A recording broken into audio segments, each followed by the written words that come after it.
Masih daerah atanapi kecamatan anu aya di Kabupaten Cianjur. Aya daerah anu namina Cilaku. Ci maun atanapi al-ma'u, laku bahasa Arabna raijun atanapi ar-raiju. Janten Cilaku maun raijun atanapi al-ma'ur raiju. Salajengna aya daerah Ciranjang. Ci maun atanapi al-ma'u, ranjang bahasa Arabna sarirun.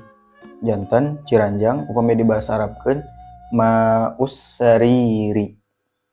Daerah anu salajengna aya daerah Karang Tengah. Karang di dieu maksudna nyaeta pakarangan atanapi halaman. Anu bahasa Arabna nyaeta sahatun.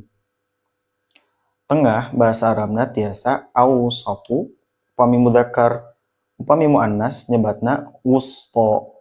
Kumargi sahatun eta muannas janten nganggona wusto. Janten Karang Tengah upami di bahasa Arabkeun sahatun wusto atanapi as-sahatul wusto.